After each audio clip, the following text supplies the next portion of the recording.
যে ব্যক্তি 5 ওয়াক্ত নামাজ জামাতে পড়ে সে হলো মুসলমান, আর যে ব্যক্তি নামাজ পড়ে কিন্তু ঘরে পড়ে সে মুনাফিক মুসলমান, আর যে নামাজ পড়ে না সে কাফের।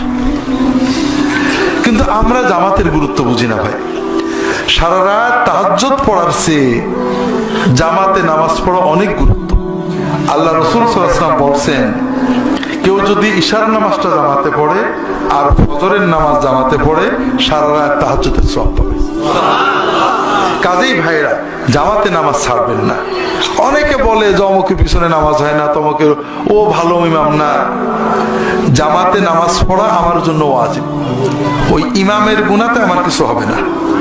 ইমাম খারাপ হলে গুনাহ হবে মসজিদ কমিটির, সভাপতির, সেক্রেটারির। আমি সাধারণ মুসল্লি, আমার জন্য ওয়াজিব দায়িত্ব জামাতে নামাজ পড়া। কাজেই জামাতে নামাজ পড়বেন, জামাত যেন মিস না হয়। যদি কোথাও মাঠে ঘাটে থাকেন, ওই 2-3 মিলেই জামাত করবেন। এটাতেও কিন্তু জামাতের সওয়াব পেয়ে যাবেন। একা পড়বেন না। লুঙ্গি পরে, টুপি মাথায় দিয়ে, গেঞ্জি গায়ে দিয়ে, হাঁটু সমান কাপড় পরে, কাদা সহ ওযু করে ওই মাঠে 3 জনে দাঁড়িয়েই জামাতে নামাজ পড়বেন। কথা কি বুঝতে পেরেছেন? জামাত ছাড়া যেন এক ওয়াক্ত নামাজও না হয়।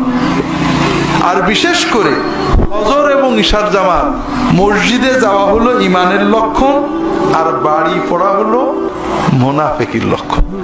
রাসূলুল্লাহ সাল্লাল্লাহু আলাইহি ওয়াসাল্লাম বলছেন, আফকালুস সালাতি আলাল মুনাফিকিন আল আতামাতা ওয়াস-সুবহ। মুনাফিকদের জন্য সবচেয়ে কঠিন হলো ফজরের জামাতে আসা আর ইশার জামাতে আসা।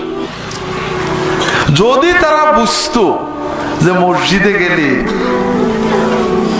2টো হাড় পাওয়া যাবে, সিদ্ধ হাড়, যেমন আমাদের বাংলাদেশে পরিভাষায় জিলেপি পাওয়া যাবে, তাহলে ওরা মসজিদে আসতো।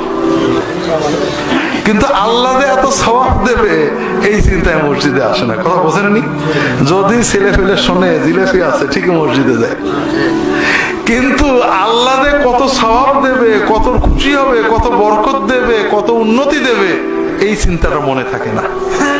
আর ইমানদারের চিন্তা থাকে আমার জিলাপির দরকার কি, আমার আল্লাহ খুশি হবে, আমার বরকত দেবে, দোয়া কবুল করবে, এই চিন্তা নিয়ে জামাতে নামাজে যেতে হয়। ঠিক না ভাই? আমরা যারা নামাজে জামাতে যাই অনেক ভুল করি।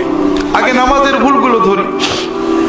নামাজ 3 প্রকার: আরব দেশের নামাজ, বাংলাদেশের নামাজ, আর ইসলামী নামাজ, সুন্নতি নামাজ।